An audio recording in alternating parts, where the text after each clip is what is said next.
Very good talaga. Ang bilis lang.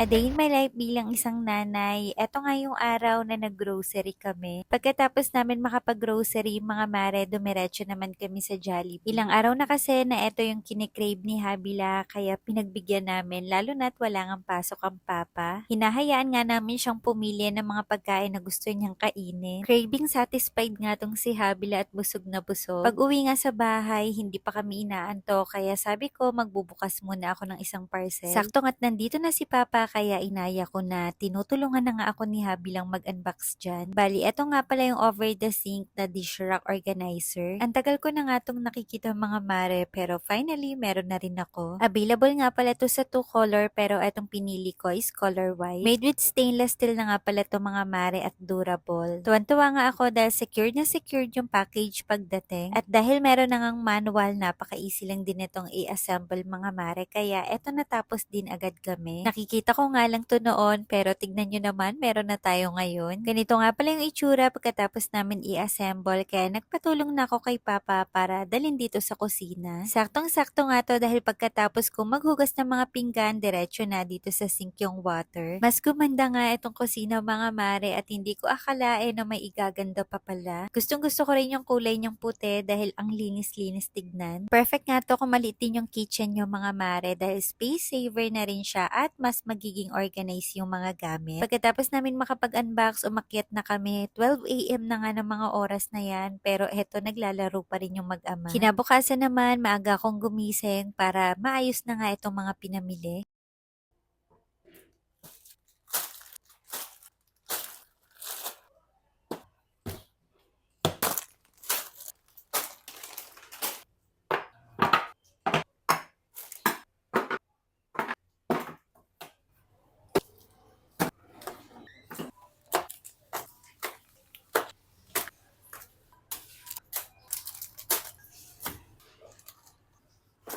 Eto na nga pala yung mga napamili at isa-isa ko lang din tong ilalagay sa basket organizer.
Pagkatapos ko nga mailagay sa pantry yung mga pagkain, etong mga palaman sa ref naman yung inayos ko. Napakahilig nung mag-ama sa tinapay kaya hindi kami pwedeng mawalan nitong mga palaman. Namalengke nga rin pala si Papa ng mga konting pang-ulam dahil hindi nga kompleto yung mga pinamili niya nung nakaraan. Konti nga lang din yung gulay na binili niya dahil malapit lang naman kami sa palengke, walking distance lang. Sayang din kasi kapag nasisiraan at nabubulok ka ng gulay, lalo na't napakamahal ng mga presyo ng bilihin ngayon. Pagkatapos ko nga malagay sa mga frozen meat organizer yung mga pinamiling pang-ulam, eto't gumawa naman ako nitong buko salad. Kompleto rin ng recados dito sa bahay kaya nagpabili lang ako ng buko. Konti lang naman tong gagawin ko mga mare at pang dessert lang naman namin dito sa bahay. Hindi kompleto ang fruit salad kapag walang cheese kaya eto naglagay na ako. Gustong gusto ko kapag maraming cheese yung fruit salad dahil nagbibigay talaga ng linamnam. At eto na nga mga mare, natapos na ako sa paggawa nitong dessert. Anyways, yun na lang muna for today's video. See you on my next vlog.